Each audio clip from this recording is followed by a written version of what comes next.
Welcome in. Take two. Saturday night means it's time for a dash of DFS. Talk. Brought to you by Triple Play Fantasy, and we start right after this.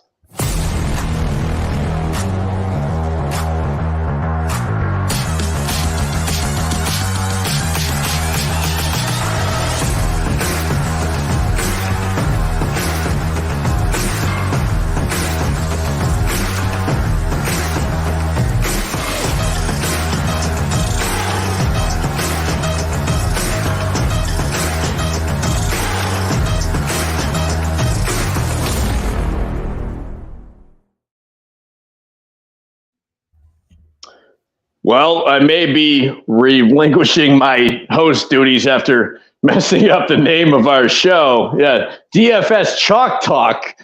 Pardon that. So, as always, I'm your host, Jeff Mesha, and it's time to get out of that kitchen and rattle those pots and pans. I do not do it alone. Up above me to my, well, I guess would be my right, your left. Mikey, what's going on, my friend? Not much. A few technical issues there right at the beginning, as well as the name drop. But we're doing good, man. We're doing good. It's Saturday night. I am pumped up. It's Dash of DFS time. Let's do this thing. And as always, I got Joey there to call me out on every mistake. Joseph, I don't know what the hell the name of the show is, but let's roll, baby. Roll Tide. I tell you, I pulled maybe a Pat McAfee on that one, rolling with Georgia, and then hitting that with the Alabama. I don't know. I mean, we're gonna go ahead and get this rolling. As always, we do everything DFS. We hit you with our main lineups for the Sunday slate and who we're paying down for, who we're buying up for, that kind of thing. So we'll kick off into the injuries for tomorrow. Joe, who we got? Yeah, a little more. I guess I jinxed us a little bit this last few weeks, saying that we didn't have a lot of injuries, but the running back situation's a little murky this week. We'll start real quick though. The big quarterback news for the week is no C.J. Stroud for Houston at Tennessee. I believe. Did I see Davis Mills is start, or did I see Case Keenum's actually starting? I believe, right? Davis Mills. Davis Mills. It is Davis Mills. Okay, so he will be starting at Tennessee tomorrow. That's Houston a little tough now. They've been exciting, but now they lost Dell for the year. They've now lost Stroud for at least a week, so they're going to have to navigate through some tough injuries. Running backs is kind of a shit show this week. I mean, it started today, obviously, Zach Moss, another start. We saw no Mattison, so you had Chandler with another start for Minnesota. Now you got A-Chain, who is looking to be pretty questionable for tomorrow for Miami. Tyreek Hill, probably the biggest question mark in everybody's mind. He seems to be rolling up towards a true Sunday morning, if not game time decision. Isaiah Pacheco is going to miss another game. And I mean, we're talking DFS now, but man, these things sting from like, this is round one of the playoffs in leagues and all these running backs are dropping like flies all of a sudden. Pacheco's out at New England. That's another hilarious start. Aaron Jones is looking very questionable, as is A.J. Dillon. So it looks like Dirty Jobs 21 may be starting at running back for the Green Bay Packers tomorrow. Right. We know that Zeke Elliott is starting for Ramondre Stevenson in New England. It looked like Brian Robinson for the the Commanders was questionable for a while. It looks like Robinson has been ruled out. So Antonio Gibson is getting the start. So a very fluid situation at the running back spot for this week. Definitely keep an eye out there. As far as wide receivers go, we talked about Tyreek Hill. That's obviously the biggest one. Nico Collins, also questionable. DJ Moore, questionable, expected to play. Olave, questionable for the Saints. You can do a little bit of homework tomorrow morning before anybody's hitting submit on a lineup, because there are a lot of game time decisions chalking up to, and they're all ones where, it's a big deal. Obviously, Robinson for Washington. I kind of love the idea of Antonio Gibson. The guy had a bad year last year, but now he's looked pretty good being Robinson's backup and the pass catching back there. And now he's going to get a start. So be some interesting guys to play, especially when you talk about salaries in a DFS perspective.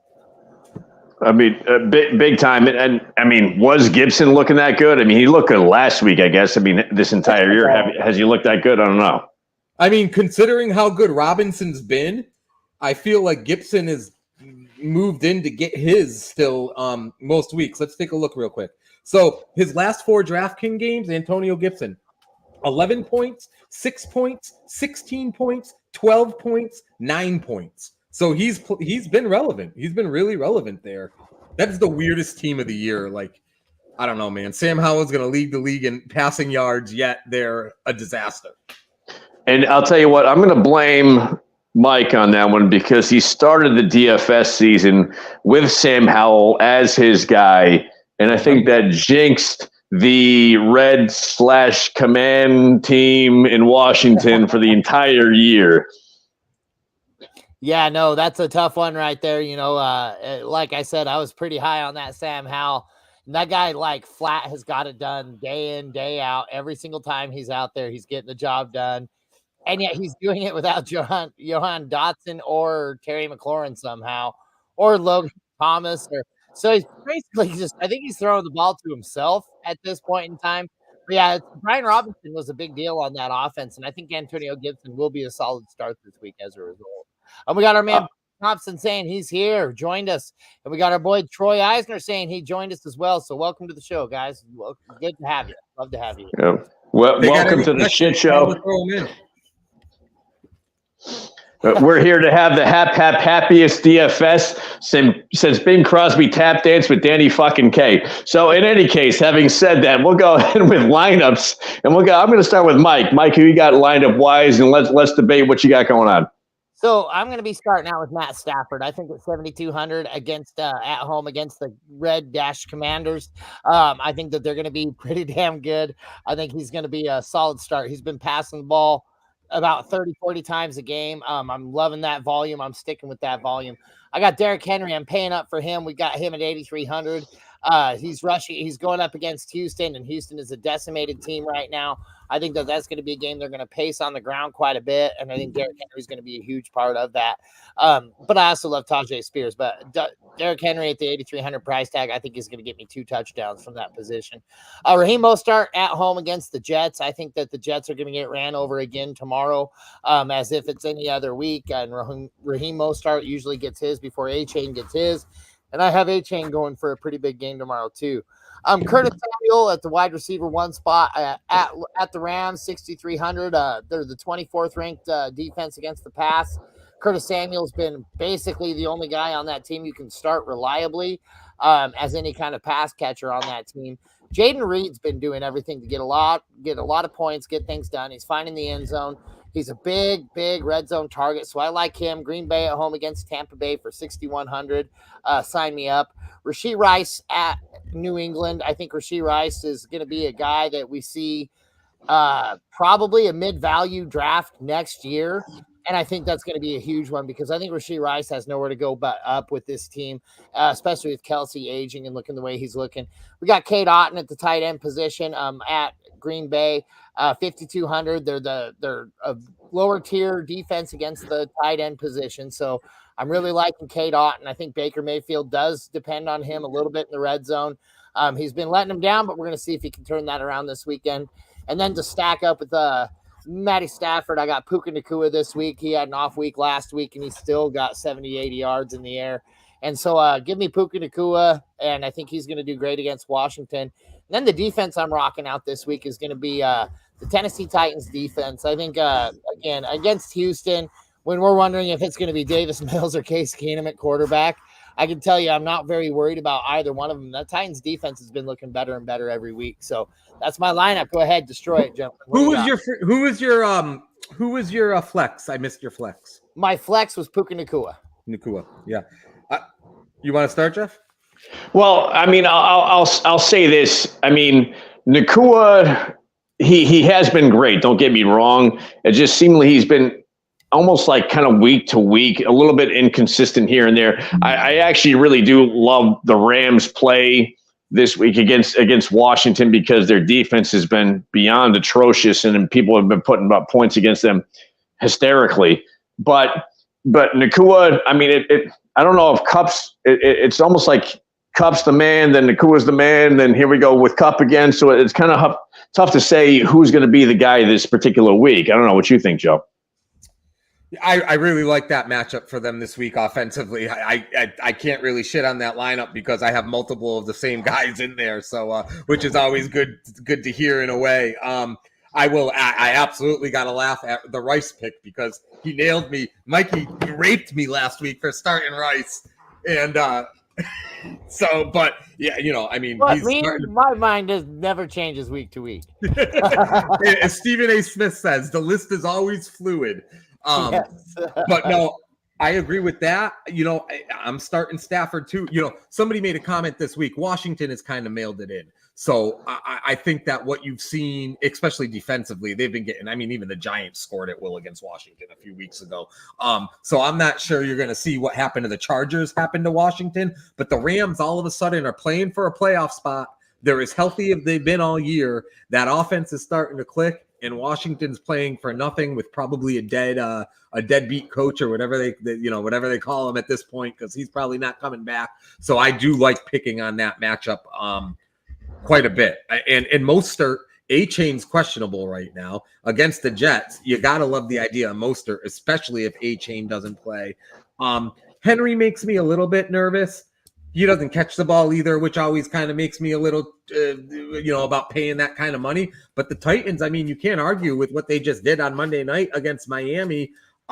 They're starting to play their brand of ball a little bit, which means a lot of Derrick Henry. So I can't really. And even Otten, I'm in between Otten and Higbee at tight end this week. So I like that there in Tampa also. Nakua and Kupp, I'll agree with Jeff. It feels like it's a little bit of a coin flip which one of those two is going to have a big day. But I got to say, I've not been a big Nakua guy. Watching them last week, Kupp had I think he had like 6 grabs or whatnot. But I don't know. Nakua felt like a little bit more of the focal point there. And with his size too, I think he's carving out some opportunities that maybe Kupp's not quite getting anymore. Defensively, I'm going between Cleveland and Tennessee. I had Cleveland in previously, but obviously looking at the fact that there's no CJ Stroud, there's no Tank Dell in Houston, thinking and looking at the fact that Tennessee just played a great defensive game against Miami last week, or a pretty good one anyway. So, I'll go Tennessee or Cleveland defensively too. So I'm on the same page for a good chunk. Curtis Samuel is probably something where I might try to make a move, but at the same time, the Rams defense ain't great, and it hasn't been McLaurin, and they don't have Robinson. So even the Samuel move, it's probably a good week for him, and they use him in the red zone extensively. Well, I'll say this. You're right about the Henry aspect of this. Tajay Spears, he's kind of expected a little bit to have a halfway decent week, and you see him as maybe a bargain play for the Tennessee defense. I mean, there's one thing, as the New Orleans Saints found out, never bet against Case Keenum or maybe Davis Mills. We'll see whoever the hell is starting, but Tennessee's defense has not impressed me, period, which is why I'm going with Cleveland against Chicago, because Cleveland has impressed me regardless of their offense. But in any case, Joe, having said that, we'll go ahead and who you got for your lineup, and we'll go ahead and see what we got, and we'll pick it apart a little bit, perhaps. You're on mute, my friend. Yeah. There we go. All right. There's nothing left to say after Mikey's lineup. It's basically my lineup. First time of the year, I'm going Matt Stafford for the Rams. We got 3 weeks left, and the narrative for so many teams has changed. Like the Rams 4 weeks ago, you wouldn't even have put playoffs in the same paragraph as them. All of a sudden, they have a legit chance. And I don't love the Rams, but they're going to be motivated. And this is the time of year where, from a fantasy perspective, I almost probably start to pay too much attention to the motivation versus who's just waiting for this season to end, or who's just waiting for this regular season to end without any injuries. And I like where the Rams are coming from right now. So Stafford 6,000 on DraftKings. I like that quite a bit. Running back position, I think the Rams are going to score a lot of points. So that being said, I want some bread from all of those touchdowns this week. I'm going to go Kyron Williams at 7,500 on DraftKings. He's the third most expensive, but you're saving 1,100 and 1,800 with Williams over Kamara or McCaffrey from a price perspective. I will say Mike's got me thinking about a Miami running back. So I'm going to keep that in the back of my mind. If A-Chain doesn't play, I think I would have to put Mostert in. But if not, I think I would probably stick with Williams there. He's been great since he's come back. Taking advantage of injuries, Ezekiel Elliott, 5,800 for the Patriots. No Stevenson. They're playing Kansas City. And, Zeke had 27 DraftKings points last week. The most impressive piece of that, 7 catches for 72 yards and a touchdown on 8 targets. And they're playing Kansas City this week. So I like Zeke to repeat that, even though they suck. We'll go to wide out. My anchor for the week is Deebo Samuel. Deebo, his last 3 games, 22, 38, and 37 on DraftKings. They're playing Arizona. They're clicking on all cylinders. What else do you need to say about Deebo? Right now, I got Garrett Wilson in, and I want to talk to you guys about this in a minute. Garrett Wilson, 5,800, Jets at Miami. Garrett went for 23 last week. Zach Wilson, the Jets are in a weird spot too. I know, and they stink in all these things. But if Tyreek Hill doesn't play this week, that's a winnable game for the Jets. The Jets win this week. Aaron Rodgers is probably starting a game for them this season. So the Jets are going to be extremely motivated. Miami's going to, Miami at home. I wouldn't bat an eye at this game, but I'm still not sure what the hell happened to Miami against Tennessee the other night. So I don't really know what to think about that Jet game, but I like Garrett Wilson. We're going to go with Tyler Higbee, going to stick to that Ram game. I like Otten in Tampa for tight end, but I like the idea of Higbee. He's been getting a ton of red zone targets since Stafford's been back. He's only 3,600. And this is where my flex, man, I've been going – I don't know what to do. It's a good situation because I sit here with like $6,500 left on DraftKings for my flex. And right now I'm between Breece Hall and James Cook. And they've both been really good.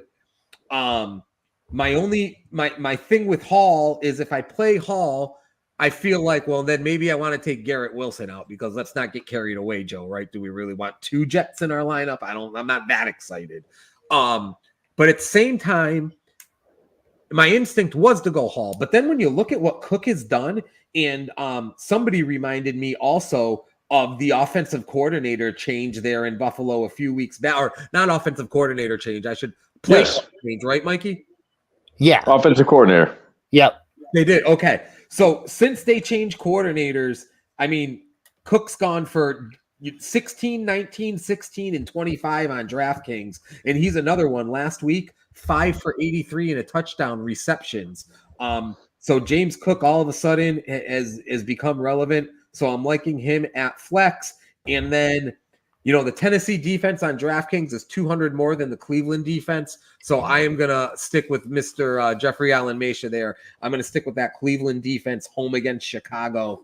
It's going to, the East Coast is going to be a puddle of rain tomorrow, from what I understand, too. So I feel like there could be a lot of Justin Field turnovers there for that Cleveland defense tomorrow.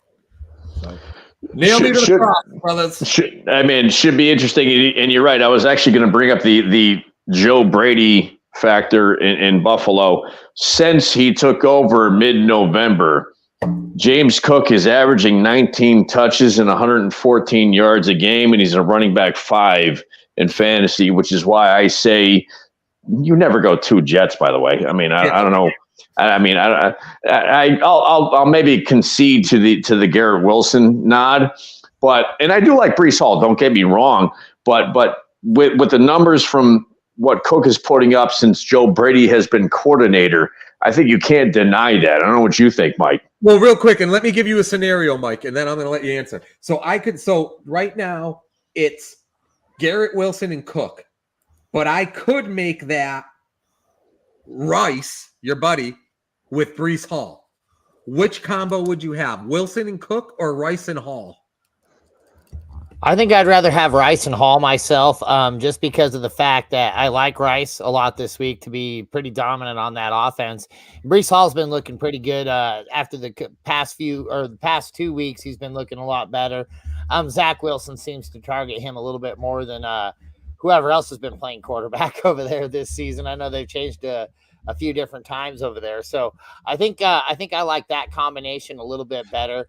And I agree. I like Cook a lot this week too. I mean, James Cook looked really good over the past few weeks, looking like he's getting utilized a whole lot more in that offense. And you know what? It's translating into wins for them too. So I think that we see a little bit more of a trend going that way. So I think I'm going to try to get him involved in the lineup, maybe a little bit more than say Breece Hall in this instance. So wait a minute. You said Hall, Rice at the beginning. Which one are you choosing? Hall, Rice? I guess so. I'd probably go Cooks, Rice. Actually, I'm gonna cook Rice. Can I go Cook Rice?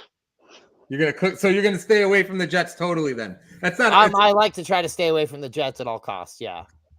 All right, I could do that. I know Garrett Wilson proved me wrong last week, but most weeks I've been right about the Jets offense.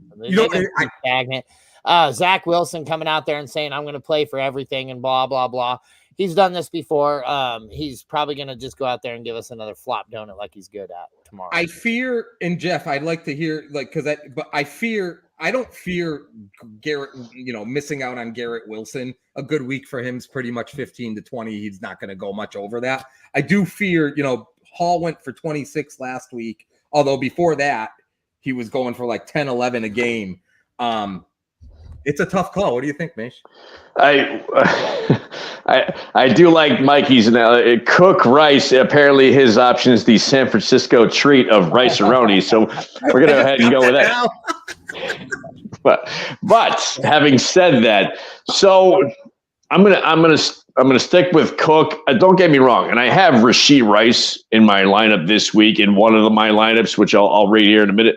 However, I will say that he's up against New England. New England's got a tough pass defense. They're always just a tough defense. They can only put up about 9 points a game, but their defense is still going to be tough and give up 11, and they'll still lose. But in any case, so I'm going to stick with James Cook and Garrett Wilson, hoping that he'll have I mean, Garrett Wilson is really the only guy who can catch the forward pass on the Jets. So I'm hoping he'll have maybe a repeat of last week. So you guys are no help. But I appreciate it. It's but at least I know that it's a tough one and it's not just me. Hey, I did miss a guy, Mesh. I missed my cheap play of the week, to be honest. I skipped right over him. I had 3,700 left at wideout when it's all said and done. So the decision on DraftKings for me there was Mr. Shakur again for Buffalo, which kind of screwed us really 2 weeks in a row. He hasn't done anything after a big week, so I'm not sure I'm going there anymore. Wan'Dale Robinson for the Giants, 3,700, 17 DraftKings points last week, 6 for 79 on 7 targets. He's all of a sudden becoming the number one target for Mr. Danny DeVito over there in Chicken Cutlet Land. So, I would say, so I'll give you this one. Would you stick with Wan'Dale or do you try to go Smith-Schuster? Wan'Dale, right? Dude, you never go Smith-Schuster. I'm sorry. No, not now. No. So there even though he's only $11 on FanDuel, I still don't go with Smith-Schuster. For me, it's definitely Wan'Dale Robinson. I like Wan'Dale this week. Last question for you guys. Brandon Cooks is seems to be a legit game time decision. If he doesn't play, I think I would definitely do this. I can go down to Michael Gallup, who had a nice week for the Cowboys last week. They're at Buffalo. Would like to pay attention to the weather there, but as long as that's not an issue, if Gallup slated into the number 2 spot for the Cowboys tomorrow, 3,300 on DraftKings, I think I'd give that a go. Yeah, I don't think I mind that play either. So I'll say this about Michael Gallup, and I'm biased because I hate having him on my fantasy team. I'll put him in the category of A.J. Dillon. He sucks. Don't start Gallup. Don't start Dillon. They suck. They sucks. Anyways, now you got my point. So anyhow, I digress. So I'll get into my lineup, which kind of echoes a few of some of your picks, but I wanted to go a little bit in a different direction. So I got quarterback. I got Josh Allen at home versus Dallas. He's 9,000, a little bit expensive, but I have a good amount of faith in Josh Allen versus Dallas. And our boy at running back, Raheem Mostert, they're my couple pay-ups. He's 8,000.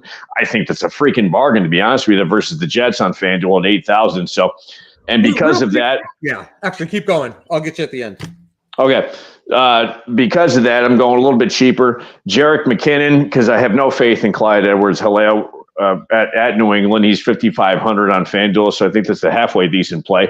Wide receiver, I'll agree with you guys. You got Puka Nacua versus Washington. He's 8,000. Debo, I don't know if there's a hotter wide receiver in the league right now. He's 8,400 at Arizona. And again, I don't know how you don't pick Debo if you can fit him into your lineup. And because of that, I got a Khalil Shakir, 5,200 at home versus Dallas. We'll line him up or kind of stack him a little bit with Josh Allen. Tight end, went a little cheap. I went Jonnu Smith at home versus Carolina. He's at Carolina. 4,900 on FanDuel. Flex, I got our boy Rashee Rice, which I actually really do like that play at New England, 6,500. And defense, I went Cleveland at home versus Chicago, 4,400, because the Cleveland defense has been outstanding. Maybe they haven't gotten the most amount of points recently, but I'll tell you that defense is just flat out fantastic, I think. But in any case, go ahead, Mikey. I liked it. Honestly, I feel like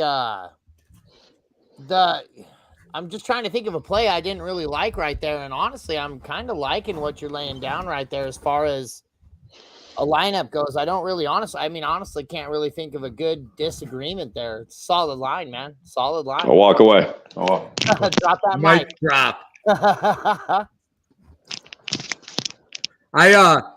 So before, with not even, this isn't even a lineup thing. My only thing, and I love must start, and every single Sunday afternoon, as soon as he scores, I'm texting you buddies must start, which Mikey should copyright for sure.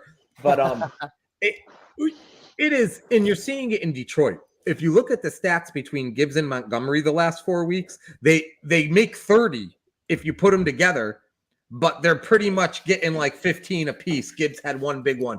And I fear that, like, if you're going to pay $8,000 for a running back and those two guys are really splitting carries, I got to challenge that a little bit on whether, no matter which one you play, only because they take from each other. But other than that, you can't deny it. And B, if A-Chain doesn't play tomorrow, Mustart's the best running back start of the week. Well, okay, I'll give you that, Joe. But, okay, who do you start ahead of him then? I mean, I get it. He's expensive, but who's doing better than this guy? Yeah, it's hard to for his price too. Like, he's cheaper than Barkley, Kamara, McCaffrey. He's even cheaper than A-Chain at this point on DraftKings, which is kind of funny. So no, yeah, and I find it to kind of be a weird week for starting running backs too. Like, we don't want to pay the $9,500 for McCaffrey. He didn't get in the end zone last week. Kamara is a head scratcher, man. I don't know what to do with him. He's not going to be horrible, but sometimes what they do in the red zone drives me freaking insane. So I understand not playing Kamara, and the Giants' run defense has been good. And Joe, I'll throw this at you real quick. And I don't mean to interrupt, but nope. And you got Kyren Williams, who I love this week. I really do. I think Kyren Williams is on fire. He's fantastic. I think anybody in the Rams offense is going to be outstanding this week. But Kyren Williams is 9,600 on FanDuel. Raheem Mostert is 8,000. That's a $1,600 difference. They're probably going to get you similar points as and if you could save that somewhere else with quarterback or wide receiver, why not go with Mostert? No, that's a great point. See, and and they're only 400 apart on DraftKings. So that you're absolutely right. Like, when you're putting that makes a hell of a lot of sense. I would say the only other guy I'm looking at, Rachaad White, is starting to get to the point where it's hard to ignore him for Tampa. He's only 7,000 this week at Green Bay. I mean, this guy's gone for 45 rushes. Forget about the stats. 45 rushes and 5 receptions the last 2 weeks. So he's got 50 touches the last 2 weeks. But no, I'm not knocking must start. It just sucks that he shares when he shares, I guess, is my point there. See, the only thing I could actually say bad about your lineup is Shakir, but I understand that's going to be your play right there, because you have, you've got guys like Deebo Samuel in there, who I love this week. You've got guys, you just got guys that I flat love their matchups. And I think Khalil Shakir is just as good as anybody else I'm going to be able to grab at that price point, to where I'm going to be able to, You know, I mean, that guy can throw you 30. I mean, that guy can simply just go out there. He can get you, 4 receptions for 100 yards and a touchdown. You know, I mean, he can easily do that. On the other side of that coin, he could throw a 0 at you as well. But I just feel a little bit more confident in him as a play. And like I said, so that's my only real knock on your lineup, but it's not really a knock on your lineup because to me, that's a great cheap value play. So I'll throw one more thing out there. No Pacheco. Hilaire sucked last week for Kansas City. The Patriots, even though they suck, their run defense is very good. Their defense in general is still playing very well. What I like about McKinnon is no matter who's playing, McKinnon will get red zone opportunities in Kansas City. They just have some sort of adult-only sexual club fetish with McKinnon in the red zone. So my question only would be, because there's so many backup running backs that are starting this week, and I don't know, again, I'm looking at DraftKings, not FanDuel, so I'm not sure they're price-wise, but, whether it's a Zeke Elliott or whether it's an Antonio Gibson or whether, I don't know if maybe there's somebody who you can feel confident is going to get more touches, because McKinnon might end up with under 10 touches. He probably will, and that would be my only thing with him. Yeah, he's very touchdown dependent. I'll say this, but I can't. Since 2016, can you really depend on Zeke Elliott to go back-to-back weeks with solid performances, especially against the Chiefs, who are a really solid defense themselves? I don't think you can depend on that one. Don't get me wrong, I get your point, but I can't go with Zeke. Even as a Patriots fan, I can't go with Zeke. Yeah. But the guy just with receptions last week would have got you a good week before he even touched the ball running it. Touche. They also, but right now, he's in a situation where he's the only talented player on that offense. Well, true. And they have a guy at quarterback who sounds like he has a fake name with Bailey Zappi, which, I mean, truly, it sounds like some sort of made-up porn star or movie name. Than McKinnon? That's a good question, Joe. Let's take a look here. And again, not ripping apart, just, we're all taking advantage of a cheaper back or one of the backups, and it's just a matter of getting the right one. Like Mikey said, McKinnon's probably got the best shot of getting in the end zone, but he's dependent on it too. So McKinnon is 5,500. Gibson is fixed 5,600. I actually don't mind a Gibson play, and maybe figuring out where do you find the $100 somewhere else, because he's going to be the starting back. So that's not actually a terrible idea. But yeah, no, I like it though. We are very, from Rice to Debo. I'm not playing must start, but I obviously like them, especially A-Chain's out. Our defenses are spot on. We all looked at Shakir. We're going down with the ship together this week, boys. One way or the other. We're either going up or going down. We said it 2 weeks ago. We love Rice. 29 targets the last 3 games, 23 receptions with 2 touchdowns. The kid is a phenom. He's going to do something tomorrow. Believe me, I don't care if it's against the Patriots defense, who I love. We love Rice. and now we cook rice-a-roni, baby. That's what we do. So it started off. Yeah, go ahead.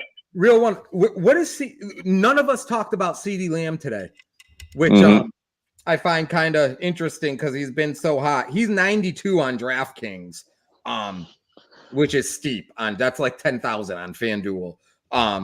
Did he hit 10,000 on FanDuel? No, he's 92 also on FanDuel. Tyreek is 10-2, Diggs is 85, and Debo's 84. So if Debo's 84 and Lamb is 92, why wouldn't you go Debo, in my opinion? 100%. Would you guys try, if Tyreek Hill is out tomorrow, what does that do for you from a Jalen Waddle perspective against the Jets? Because that also then means Sauce Gardner too, right? Yeah. It basically makes it a lateral move for me. Yeah. I'm not in particularly high on any Dolphins receivers tomorrow.